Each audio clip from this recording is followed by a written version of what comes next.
রাসূলুল্লাহ সাল্লাল্লাহু আলাইহি ওয়াসাল্লাম জন্মের সময় ফেরেশতাদের সাথে শয়তানের তুমুল ঝগড়া। যেদিন ভোরবেলায় মহানবী সাল্লাল্লাহু আলাইহি ওয়াসাল্লাম জন্ম নেন, সেই দিন বিশ্বের সবগুলো মূর্তি মাটির দিকে নত হয়ে পড়ে। ইরানের রাজার বিশাল প্রাসাদের বারান্দা কেঁপে ওঠে এবং ছাদের 14টি প্রাচীর ধসে পড়ে। বিশ্বের সব সম্রাটের সিংহাসন উল্টে পড়েছিল। বিশ্বের সব রাজা বোবা হয়ে পড়েছিলেন, অর্থাৎ তারা কথা বলতে পারছিলেন না।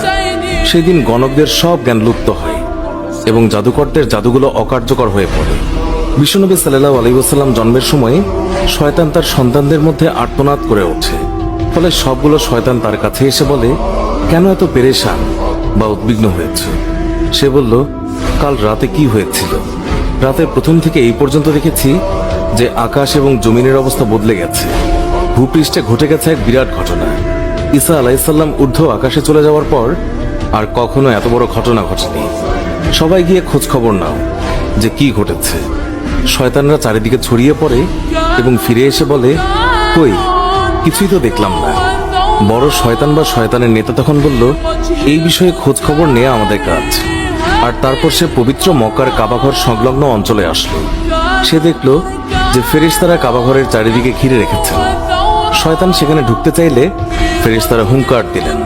ফলে সে ফিরে আসে এবং চড়ুই পাখির মতো ছোট হয়ে হেরা পর্বতের দিক থেকে সেখানে প্রবেশ করে। জিবরাইল আলাইহিস সালাম বললেন, ওরে অভিশপ্ত, ফিরে যা। সে বলল, হে জিবরাইল, আমার একটা প্রশ্ন আছে, বলতো আজ রাতে কি ঘটেছে? জিবরাইল আলাইহিস সালাম বললেন, সর্বশ্রেষ্ঠ নবী মুহাম্মদুর রাসূলুল্লাহ সাল্লাল্লাহু আলাইহি ওয়াসাল্লাম আজ রাতে জন্ম নিয়েছেন। শয়তান প্রশ্ন করল, তার মধ্যে কি আমার কোনো কর্তৃত্বের অংশ আছে? সে তথা ইবলিস বা শয়তান আবার প্রশ্ন করল, তার উম্মতের মধ্যে কি আমার কোনো অংশ আছে? জিবরাইল আলাইহিস সালাম বললেন, হ্যাঁ। ইবলিস বলল, আমি সন্তুষ্ট হলাম। হযরত হালিমা বর্ণনা করেন, শিশু মুহাম্মদ রাসূলুল্লাহ সাল্লাল্লাহু আলাইহি ওয়াসাল্লামকে আমার গৃহে আনার সাথে সাথেই রহমত বরকত প্রকাশ হতে লাগলো। এত পরিমাণ দুধ নির্গত হলো যে রাসূলুল্লাহ সাল্লাল্লাহু আলাইহি ওয়াসাল্লাম এবং তার দুধ ভাই একান্ত তৃপ্তির সাথে দুধ পান করে ঘুমিয়ে পড়তেন। আর উটনির দিকে চেয়ে দেখতে পাই সেগুলোর স্তন দুধে পরিপূর্ণ হয়ে গেছে।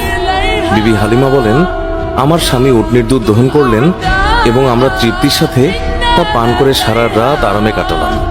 দীর্ঘদিন পর এটাই প্রথম রাত্রি যাতে আমরা শান্তিতে ঘুমিয়ে পড়লাম। আমার স্বামী বললেন, হালিমা, তুমি খুবই ভাগ্যবান এক শিশু নিয়ে এসেছো। আমি বললাম, আমারও এটাই ধারণা, এই শিশু অত্যন্ত সৌভাগ্যবান। বিবি হালিমা আরো বললেন, মক্কা থেকে ফেরার পথে শিশু মুহাম্মদকে কোলে নিয়ে যে দুর্বল বাহনটিতে চলতে লাগলাম, মুহাম্মদ রাসূলুল্লাহ সাল্লাল্লাহু আলাইহি ওয়াসাল্লামের বরকতে বাহনটি এত দ্রুত চলল যে সবার বাহনকেই হার মানালো। আমার সাথী মহিলারা আশ্চর্য হয়ে বলতে লাগলো, এটা কি সেই দুর্বল সওয়ারি যার উপর আরোহণ করে তোমরা প্রথম এসেছিলে? তারপর বাড়ি এসে দেখলাম সমস্ত বকরিগুলো দুধে পূর্ণ হয়ে গেছে, অথচ কিছুক্ষণ পূর্বে সেগুলো দুধ শূন্য ছিল। আমার গোত্রের লোকেরা তাদের রাখালদেরকে নির্দেশ দেয় যে তোমরাও তোমাদের পশু ওই জায়গায় চড়াও।